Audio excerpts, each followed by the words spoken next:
Yeah, so musta Saturday unboxing na naman tayo. Nakalagay dyan sa title.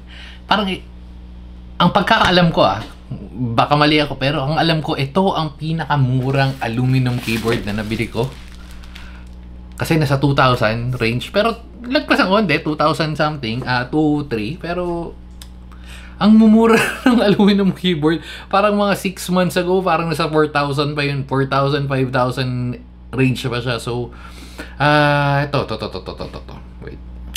Kakabili lang natin nun. So, nandito dapat. Oh, meron pa pala ako isang aluminum party. Aluminum party. Okay, so ayan. Well, may dugas na konti. 3,200 siya originally, pero dahil nga masipag tayo mag-abang ng mga voucher. 3,208, nakuha natin 2,352. Pero still 2,000 for aluminum keyboard. Again, 5-6 months ago, walang gantong presyong aluminum. Siguro meron, baka hindi ko lang alam. Pero again, anyway, so magandang ano ngayon, mga keyboards ngayon. Maganda at the same time, mahirap kasi ang dami mo ng pagpipilian, ang hirap mamili. Okay. So may simpleng box lang, pero bigat. So legit na aluminum. So yun nga sinasabi ko, ang hirap na mamili ngayon ng mga keyboard. So sa mga nagtatanong, lagi kong sinasabi, magdedepende na lang sa layout na gusto mo. Layout, tapos syempre yung budget. May factor din actually yung brand. Kasi syempre yung iba, alam mo, gusto ko yung gantong brand, favorite ko yung gantong brand. Yung iba gusto ko testing yung ganto. Nagfa-factor in din yun, diba? So, oops, nasisira natin yung box. Anyway, uy. Wow! Mukhang ganda ng itsura niya. Wow. Fury Cube. Ang premium ng itsura niya, tingnan nyo. Yan, Fury Cube. Ito yung sa taas, sa baba, sa gilid, and then ayun sa ilalim. Simple lang, pero ang ganda ng itsura niya. Tsaka, bakit ang mura na nila ngayon? Okay. Wow. Uy, solid. Ganda. Dito pala nakikita ko ng maganda ng... Ayan. Dito pala nakikita ko na yung magandang itsura niya. Palitan natin. Feeling ko magandang thumbnail to. Yan. Yun. So, meron siyang kasamang manual. Okay. Windows, Mac na toggle, same lang. And then sa likod, so wala. So halos pare-parehas lang naman. Power management. Wait. Ine-expect. Sobrang lupit nito. Ine-expect ko wired lang siya, pero may nakita akong 2.4 dongle, 2.4 wireless connection, at the same time Bluetooth. Okay. Fury Cube. Bago ba to? Parang Fury Cube. So nabili natin siya sa Geek Gear. Fury Cube. Ano ba ang na to? Wait lang. I-search na natin saglit. Fury Cube keyboard. Nag-click lang ako sa Shopee, tapos nakita kong hindi, meron siya ayun meron na rin siya Pero anyway. Okay, so okay. Oops. Normal standard sa mga na keyboard yung gantong black. Mas maganda tignan pero wala lang. So ito, meron siyang separate box, which is normally nasa kasingit-singit lang para sa mga extra accessories, which is uy, ganda rin. Ang ganda nito. Okay. Ang dami niya extra. Wala na, yan lang. So, meron kang extra keycaps. Check natin keycaps.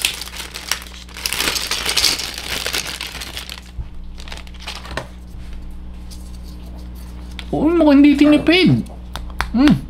Plastic, pero ang ganda.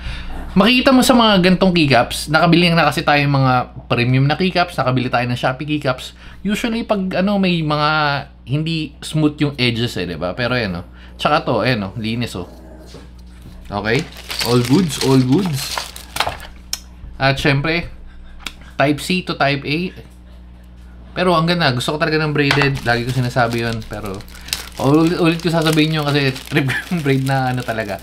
Ito, wala na to, hindi naman natin ginagamit yan. Pero dito tayo pupunta sa switch na kasama, which is, anong brand? Ano to? HMX. Parang ngayon ko lang narinig, pero sound check.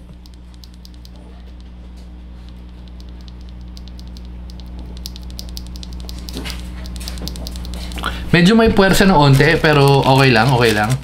Okay, so punta tayo sa keyboard. Wow!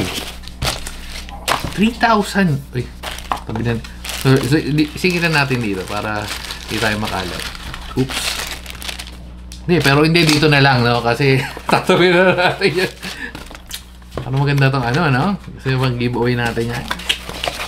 Easy. Easy. Hindi ba kakakuha di pa nga nag-iinit yung keyboard sa sa likodan natin. Ay, wait lang, may plastic pa pala. Nire-request agad na giveaway. Sige nyo lang. Ay, may plastic.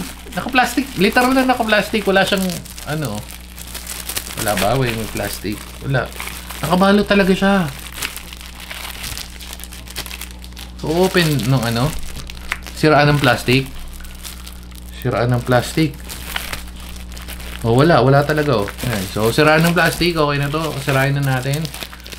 But it's all goods. Oops. Uy, mabigat. Rinig. Ito rinig niya.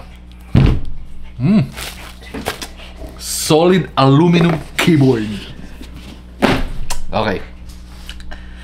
Titingnan nyo, ang ganda niya sa akin, ang ganda niya na talaga. For the price of 2,300, actually may tumatapat siya dun sa mga previous nating keyboard. On top of my head, okay, on top of my head, yung which is yung rack, GMK pala medyo mahal, RK, Aula, even Aula. Pero tingnan nyo to, may glitters pa. Wow! Wala siyang stand. Ayos lang, understandable sa aluminum keyboard kasi medyo may bigat siya, pero sound check tayo. Kasi nagkukulitan sila Manong pero okay. Ooh! Ano ba tong glitter? Wait lang. Naano ko sa glitters, kala ko sumasama. Pero design talaga. Kasi parang kumakapit sa kamay ko Pero yun nga, going back.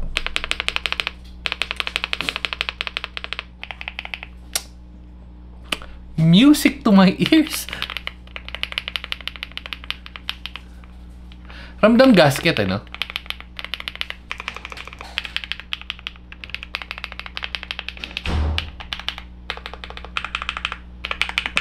Grabe to, ang ganda hindi ko sure kung may pailaw to or design lang. Hindi ko masyado makita dito, pero pag tinitingnan nyo sa camera, nakatingin sa camera, mukhang design, pero ang ganda yung design niya. So taas, ang ganda rin ito, trip ko rin to. Una, nandito yung dangle. Trip ko yung design, kaso medyo mahirap kunin yung dangle kasi masyado siyang sulok. Ayun pala, doon ng technique sa ilalim. Hindi siya magnet. So, disuksok lang. Pero okay lang. So, susuksokin niyan dito ang gilid sa ilalim. And then, yung toggle niya for Windows and Mac. And then, for USB 2.4 and Bluetooth. Tsaka yung Type-C port mo sa left side, upper left side. Or, hindi siya left Parang sa gitna na siya pero Semi-left. Semi-left. Okay. So, sa ilalim, wala ka masyado makitang pangalan niya na Fury Cube. Kahit sa ilalim, oh. Baka dahil doon kaya siya mura.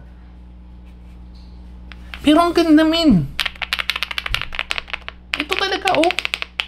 Lapag natin, mas maganda to malamang.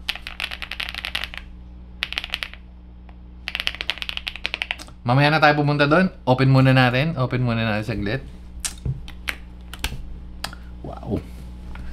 Okay, sinabi ko kanina medyo matigas yung switch pag pinipress. Pero pag nandito ang ano na malambot na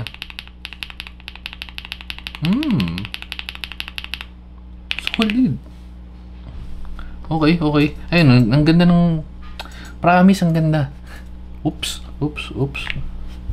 Open na natin saglit. Ang dali pa tanggalin. Okay. Ayan, ito na nga yung switch na na-check na natin kanina. Ang daling tanggalin ay yung gasket. Oops. Pagkakaan natin. Ay, hindi masyado makita. Ayan o. So, may foam na siya. And syempre, 5 pins nga ba? Hindi ko ma-confirm kasi hindi, dapat 5 pins to eh. Kasi parang wala eh. Ayun o. Parang may tusok lang. Pero 5 pins siya. And south. Nalilito na naman ako. Basta yung ilaw pa ganun.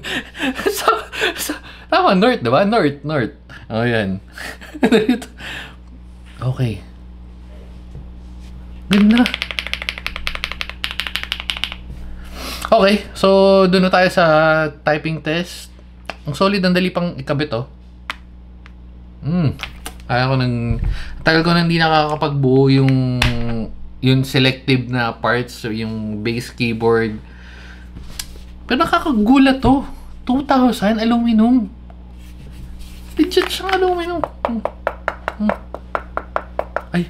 Ay, may magnet. Ano yun? May dumi.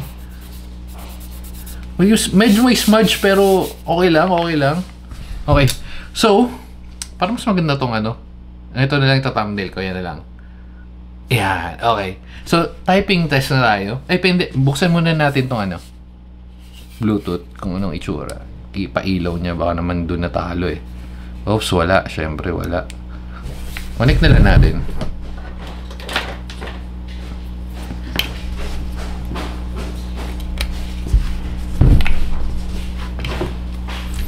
Typing test. Wait lang.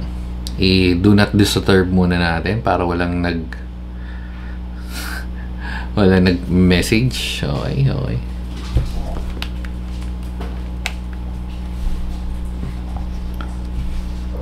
Kita naman, kita. Okay. Uy, ba't lumalabas ka not use of accessory? Hindi, pero may ilaw eh. May lumabas ka not use accessory. Pero ayun ewan ko nakita nyo. Medyo weird to. Most of the time gagana na tong ganito. This accessory is too much power. Okay. So padaanin natin siya sa hub, which is ito. I'm not sure if meron difference, pero sige. Uses too much power. Shit, kailangan yata natin converter.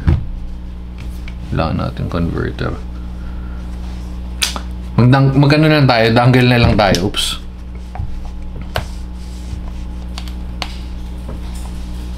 Pwede naman Bluetooth, pero dangle na lang para mas mabilis.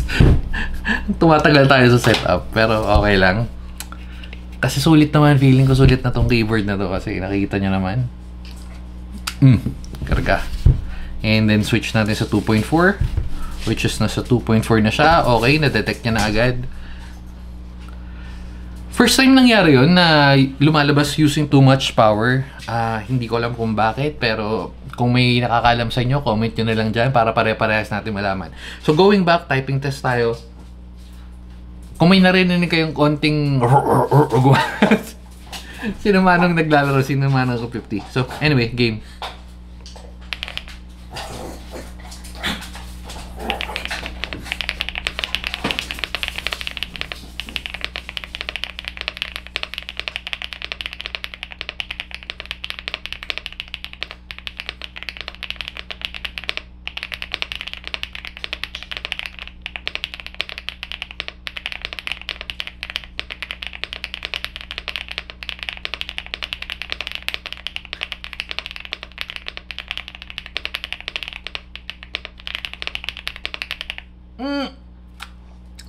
konti lang sa practice, hindi pa tayo nakapag-typing test ngayong araw. Kaya, again, pwede na.